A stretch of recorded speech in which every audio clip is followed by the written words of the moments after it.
السلام علیکم ورحمۃ اللہ وبرکاتہ۔ اعوذ باللہ من الشیطان الرجیم، بسم اللہ الرحمن الرحیم۔ شروع کرتا ہوں اللہ کے نام سے جو بہت بڑے مہربان نہایت رحم والے۔ آج ہم آپ لوگ کو بتائیں گے لڑکیوں کی پرورش میں شفقت اور مہربانی۔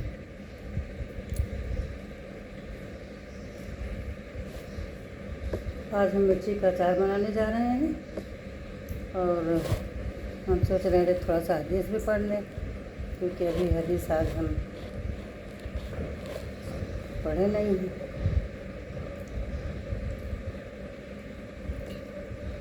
السلام علیکم ورحمۃ اللہ وبرکاتہ۔ والدین کے پاس اولاد ایک امانت ہوتی ہے اور اس امانت کی تربیت اور اصلاح کرنا ہر ماں اور باپ کی ذمہ داری ہے۔ والدین زندگی کے ہر مرحلہ میں ایک اہم ستون ہیں۔ ایک بچے کی پرورش میں والدین کے اہم کردار سے کوئی انکار نہیں کر سکتا، کیونکہ بچوں کی پرورش و تربیت میں والدین کے جیسے بلند مقام کی شاید ہی کوئی برابری کر پائے۔ ان کے بلند مرتبہ اور اعلیٰ مقام کا اندازہ اس سے لگایا جا سکتا ہے کہ رسول اکرم صلی اللہ علیہ وسلم نے فرمایا کہ والدین کے ساتھ اچھائی کرنے کے لیے اگر 2 سال کا بھی سفر کرنا پڑے تو کرو۔ یہ اعلیٰ مقام اس لیے ہے کہ والدین ہی بچوں کی پرورش اور تربیت کرتے ہیں۔ ان کی صحیح اور مناسب تربیت سے بچے میں نہ صرف شعور کی آگاہی ہوتی ہے، بلکہ یہ ایک 2 طرفہ سڑک کے مانند ہے جو والدین اور بچوں کے بیچ میں شراکت داری ہے۔ انسان کی پیدائش جس مقصد کے تحت ہوئی اس میں اسے بہت سی ذمہ داریاں عطا کی گئی ہیں، کیونکہ اسلام کی بنیاد ہی محبت اور اخوت پر ہے۔ لہٰذا والدین کی حیثیت سے لوگوں کی ذمہ داریوں میں سے ایک یہ بھی ہے کہ وہ اپنے بچوں کی اس طرح پرورش کریں کہ بچے اپنے آپ کو قابل احترام، باوقار اور اہم محسوس کریں۔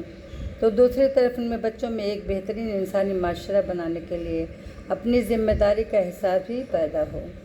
اللہ تعالیٰ قرآن میں مختلف آیات کے ذریعے فرماتا ہے کہ کس طرح ہماری اولاد خدا کی طرف سے ہمارے لیے سب سے خوبصورت عطیہ ہے۔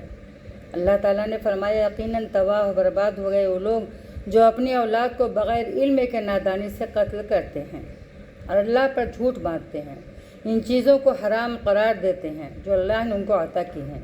وہ یقیناً صراط مستقیم سے بھٹک گئے ہیں اور وہ راست پر نہیں آ سکے۔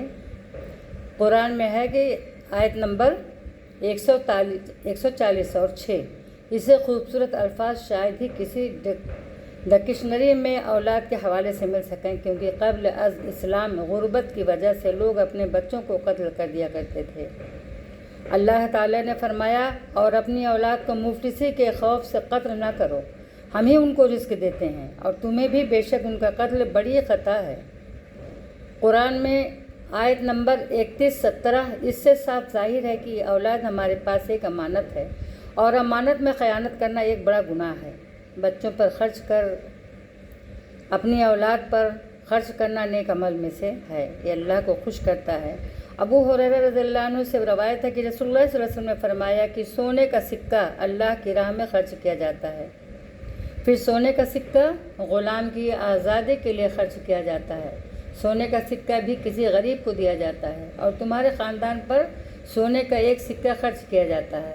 ان تمام سونے کے سکوں میں سے جو تمہارے خاندان پر خرچ کیا جاتا ہے وہ تم کو سب سے بڑا انعام دیتا ہے۔ سورۃ صاد میں آیت نمبر 17، 171، 27، 185 یہ خاندان شوہر، بیوی، والدین اور بچوں پر مشتمل ہوتا ہے، یعنی اپنے بچوں پر خرچ کرنا کار خیر ہے۔ حضرت ابو ہریرہ رضی اللہ عنہ سے روایت ہے کہ جب ایک آدمی نے کہا کہ میرے پاس سونے کا سکہ ہے تو آپ صلی اللہ علیہ وسلم نے فرمایا اسے اپنے لیے صدقہ سمجھو۔ اس نے کہا میرے پاس ایک اور بھی ہے، آپ صلی اللہ علیہ وسلم نے فرمایا اسے بچوں کے لیے صدقہ سمجھو۔ اس نے کہا کہ میرے پاس ایک اور ہے، آپ صلی اللہ علیہ وسلم نے فرمایا اسے اپنی شریک حیات کے لیے صدقہ سمجھو۔ اس نے کہا کہ میرے پاس ایک اور ہے، تو آپ صلی اللہ علیہ وسلم نے فرمایا تم بہت دور اندیش ہو۔ اس حدیث سے معلوم ہوتا ہے کہ ہمارے بچے اور ہمارے لیے کس قدر اہم ہیں اور ان کی بہترین دیکھ بھال کرنا اور ہمارے پاس جو کچھ ہے ان میں سے ان کی ضرورتوں کو پورا کرنا ہماری ذمہ داری ہے۔ بیٹا ہو یا بیٹی، والدین پر لازم ہے کہ ان کی بہترین پرورش کریں اور علم کی دولت سے آراستہ کریں، نہ صرف ان کی خواہشوں کا خیال رکھیں بلکہ ان کے حسن سلوک اور تقوی کی تربیت بھی کریں۔ بچوں کو اچھا اخلاق کی تربیت دینا والدین کی ہی ذمہ داری ہے۔ ایوب بن موسیٰ رضی اللہ عنہ سے روایت ہے کہ رسول اللہ صلی اللہ علیہ وسلم فرمایا کہ کوئی باپ اپنے بیٹے کو حسن اخلاق سے بہتر تحفہ نہیں دے سکتا۔ یہاں اگر ہم دیکھیں تو اچھے اخلاق میں بچوں کی تعلیم و تربیت بھی شامل ہوتی ہے، کیونکہ علم سے ہی آگاہی ہوتی ہے اور بچہ اچھا اور برے میں تمیز کرنا سیکھتا ہے۔ یہ والدین یا سرپرست کا اپنے بچوں کے ساتھ احسان کا معاملہ ہوتا ہے۔ قرآن میں اللہ تعالیٰ نے فرمایا اس کے سوا کسی کی عبادت نہ کرو، والدین کے ساتھ حسن سلوک سے پیش آؤ، اور اس میں سے دونوں یا کوئی ایک بڑھاپے کی عمر کو پہنچ جائے تو اس کو اف تک نہ کہو اور نہ ہی جھڑکو، بلکہ ان سے عزت سے بات کرو۔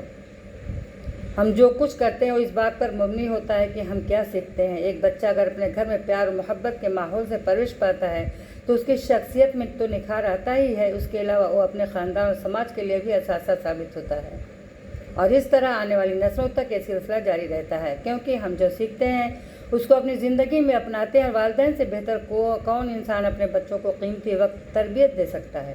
والدین ہی ان کی بے لوث پرورش کرتے ہیں۔ انس بن مالک رضی اللہ عنہ کہتے ہیں کہ رسول اللہ صلی اللہ علیہ وسلم نے فرمایا کہ اپنی اولاد کی عزت کرو اور انہیں اچھے اخلاق سکھاؤ، یعنی صرف بیجا پیار ہی نہیں بلکہ ان کی بہترین تربیت کرنا بھی لازم ہے۔ السلام علیکم ورحمۃ اللہ وبرکاتہ، انشاءاللہ۔